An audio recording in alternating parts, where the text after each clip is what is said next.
Welcome to Babblecom 5. This is episode 13 of season 4 of Babylon 5, Rumours, Bargains and Lies. Sheridan is in the mess hall and barely acknowledges Zack, Susan, Marcus and Franklin as they come in. Apparently the Narn and Centauri have agreed to White Stars patrolling their borders, but Susan wonders out loud how they can get the League of Non-Aligned Worlds to do the same. Every time they get them to agree something, they end up having to start all over again more often than not, and the Raiders and Drac are just hypothetical problems for them. Suddenly Sheridan thumps his table and scoots across to the others, acknowledging what they've just said, but saying the way to convince them is not to convince them. So he dispatches Marcus to take 3 White Stars to Sector 87 to do something. He's just not sure what yet. Susan sniffs his mug after he leaves, just to make sure he hasn't been hitting the hard stuff early. Delenn is in hyperspace on the way to Minbar, but the primary beacon is down. Lanier has had to use orbital relays to establish that fighting has broken out in the capital city, which may spread to other cities. Civil war has begun. Delenn looks at images of the capital in another room, remembering being there as a child and being in awe of its beauty and the reverential whispers about the Grey Council.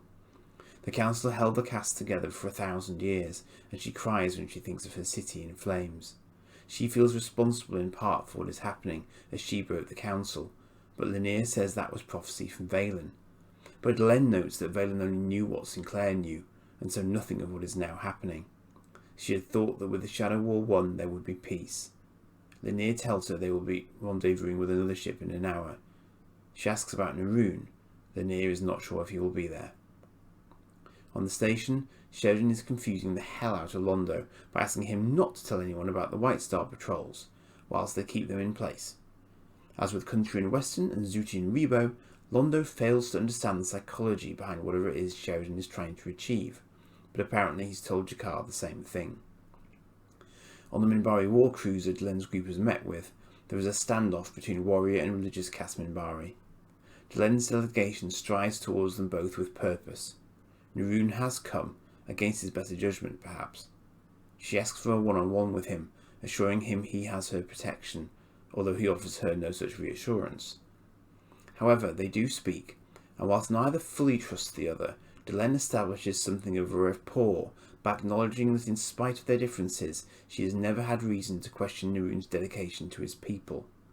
This is apparent from his own distaste for what is happening on Minbar, but he believes the conflict will have to burn itself out, whilst Delenn says that neither side can be allowed to gain dominance. They both risk alienating their own faction, as was clear from the religious caste crew's reaction to the warrior caste being invited on board in the first place. Naroon wonders what they can do as 2 individuals, but pledges to support Delenn's plan, for the time being. On the station, the Drazi ambassador is quizzing Sheridan on the presence of White Star ships near Centauri space, but he won't confirm or deny they're there because the Centauri asked for them. The ambassador views this as meaning that there must be something the Centauri are afraid of, because they're too prideful to ask for help unless they really needed it. So he leaves with no clarification from Sheridan. Sheridan then issues a rather unusual order to Marcus, who is on station in Sector 87 as instructed. He's to target some of the local asteroids, blow them up, and come home. Sheridan offers no explanation as to why, to either Marcus or Ivanova. He does, however, seem very pleased with himself, then notes he's got something he needs to get Franklin to do before leaving CNC, having inquired when Ivanova's next voice of the resistance transmission is. The Drazi ambassador is quizzing Londo on the White Stars, and Londo follows his instructions from Sheridan, along with noting that Drazi eyes are small and squinty compared to the huge eyes Centauri have been gifted with that allow them not to fly into planets at night. He flatly denies that White Stars have been invited to patrol Centauri space. As the Drazi ambassador takes this back to other League ambassadors, Franklin comes up to them and says he's about to lodge a formal request for whatever blood supplies their governments can spare, just in case there's a crisis. He cheerfully says he'll see them all later. Probably. Having it up just a touch, but by now the ambassadors are already convinced that something is being kept from them. On board the Minbari cruiser, the 2 leaders of the religious caste on board are debating whether Delenn might be preparing to authorise a surrender to the warrior caste in light of how she is behaving with Naroon. Yet they know that were they to take action against her, it would tear the religious caste apart and guarantee the warrior caste victory. Their conclusion is that the entire ship has to be sacrificed in order to try and preserve the religious caste. In order to do this, they source a poisonous gas to introduce it into the life support system, which will neutralise the entire crew and leave the ship drifting further into hyperspace, where it will not be found, making it a monument to their cause. Unbeknownst to them, Lanier has overheard their plans. Just before Ivanov is due to go live as the voice of the resistance, Sheridan drops in as he said he would, and we get a brief mention that much of Clark's cabinet had resigned when he declared martial law. Then Sheridan asks Ivanova to plant an item that nothing happened today in Sector 83 by 9 by 12, which happens to be true, but he wants her to make a biggish deal out of it, even though nothing happened. Completely bemused by this, Ivanova nevertheless opens her broadcast by saying that nothing happened in Sector 83 by 9 by 12 and telling people to remain calm. This leads the ambassadors to believe that the attack that Marcus carried out was on enemies they can't see, and that something else is also being covered up. But the White Stars can see these enemies as their sensors use Vorlon technology that no one else can now get hold of. So if the Centauri can get protection against these invisible enemies, why shouldn't they too? In fact, what if they're all around them now? Which is ironic, as the Shadows could do exactly that trick. On the Minbari ship, Neroon is consulting with one of his aides as they approach Homeworld, when the aide opens his fighting pike and attacks him from behind. This triggers an alarm that causes the religious caste to implement their plan. Neroon survived the attack, his attacker is restrained. Delenn forces him to seek treatment and rest, while his attacker is to be given a copy of the sacred scrolls, to remind him that there are other ways to solve disagreements that do not involve violence. She asks the religious caste to keep an eye on the warriors, because some of them believe the warrior caste is going to surrender and would do anything to prevent that. Delenn makes it clear to the perplexed religious group that neither side can be allowed to have dominance, which means they misunderstood when they thought she was planning to surrender. Ironically, she then goes on to praise their fortitude and support of her, whilst they are filled with guilt as they anticipate the poison to take effect very shortly. Fortunately, Lanier has found the canister and manages to stop it discharging all its contents, but even with the breather on, he is badly affected by what it does release before he stops it. The religious caste meet him as he staggers out of the crawlway, and he berates them as he collapses into their arms. Neroon has his personal physician tending to Lanier's injuries, and correctly judges that he means a great deal to Delenn, which she confirms, saying she has been trying to train him as Ducat trained her, that she would stumble and fall and not get up without him to support her. She thanks Neroon for tending to him, and in turn acknowledges that she is not who he assumed her to be, a religious caste fanatic. He begins to see now why she was the chosen of Ducat. This time she accuses him of paying her a compliment as she gave him one earlier, both after a fashion. In the council chamber on B5, the Drazi and Bakiri ambassadors want to confront Sheridan about what they've deduced, but the game advocates for a more restrained approach so that they do not reveal their sources of information. They're not quite sure how to then secure the White Stars, but Sheridan then arrives. The exchange that follows plays into Sheridan's hands, as they make the point that their fleets are under strength after the Shadow War, so he should support them until they are back up to strength. In turn, should he need the White Stars for a larger mission, which he says they're currently occupied with, they will send their ships to support the White Stars to return the favour. And yes, the White Stars will be given full diplomatic authority to take the actions they need to take, so Sheridan doesn't have an out on that score. And so his machinations are complete, giving him exactly what he was after all along, with the League committed to working with the White Star fleet. He just about manages to get into a lift before shouting, "Yes!"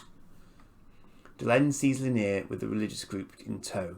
He is tired and has had to have part of his lung removed. Delenn notes that this is the second time she has seen him near death, the first being when he saved Londo from a bomb. He, in turn, notes that Temple was much safer, but not as interesting. He then goes on to lie to her about the circumstances of his injury in order to save the honour of the religious group, who wonder, when Delenn has left, why he chose to do that for them. He says that Delenn does not see the world as they do. In her world, everyone is better than they are, and he much prefers her world and will defend it. What he did for her, not for them, because it would have shattered her world view to see the religious caste act in such a way. He hopes that they will try and see the world as she sees it, Amen to that. On the station, the voice of the Resistance notes the establishment of the Defence Pact with the League, and that there have been reports of fighting on Minbar, and asks for more information as Sheridan listens quietly in command and control.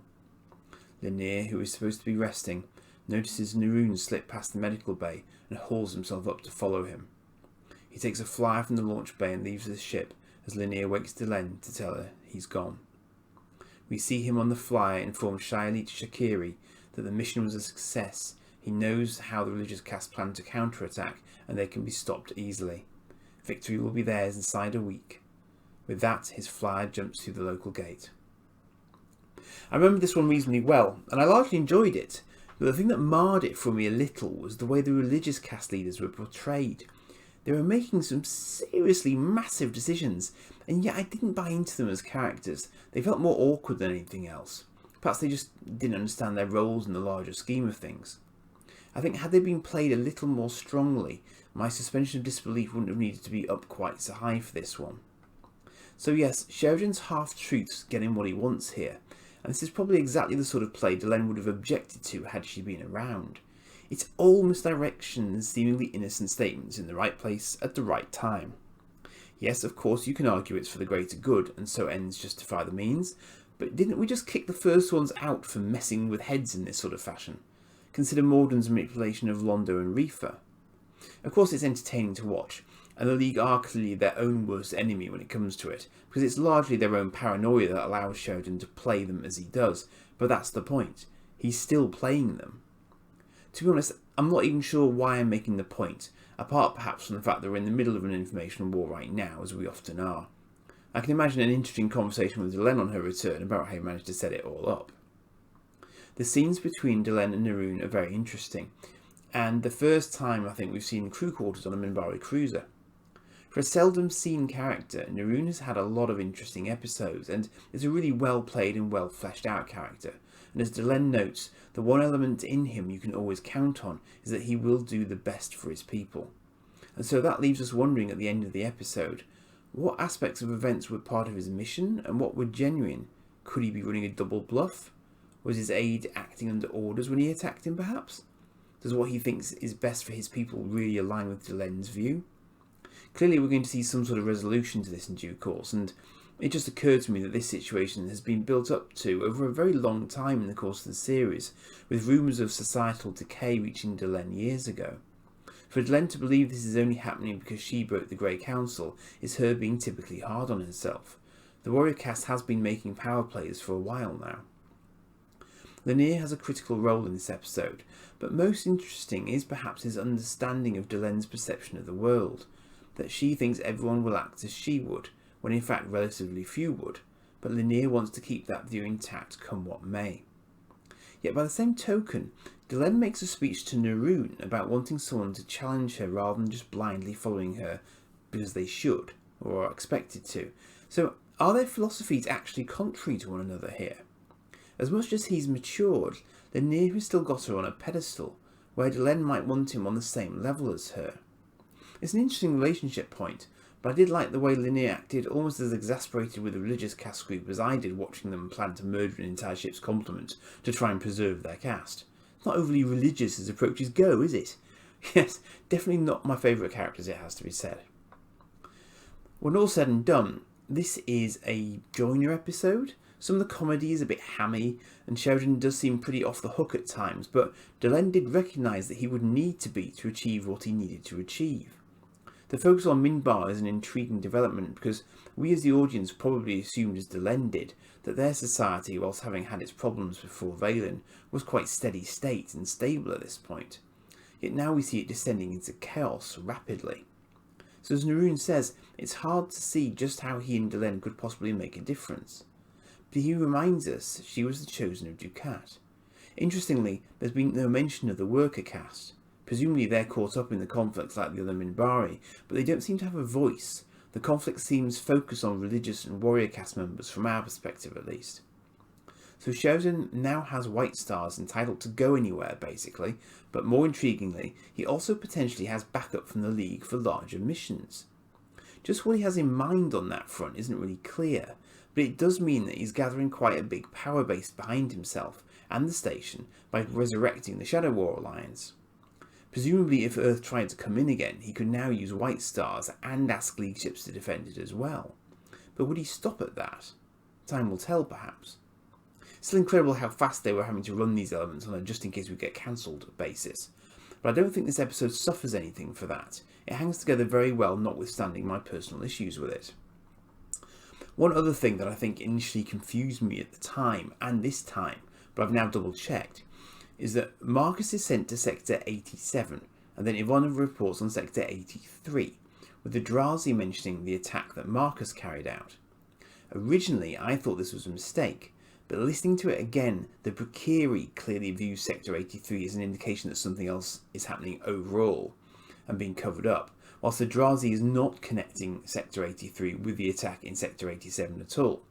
This makes more sense, as Ivanova knew what Marcus's orders were, and says CNC had no reports on Sector 83 that day. Interesting though, that the Drazi knew about the White Stars attacking asteroids in Sector 87, because space is big. Really big. Maybe it's Drazi territory, or maybe Sheridan fed someone the place and time to be monitoring. I'll catch you for the next one, which I was reminded in tracking down my Sector 83/7 issue, follows on very directly from this episode, and so worth watching them together if you can, which I'm almost doing because I need to get an episode in hand again. Cheers for now.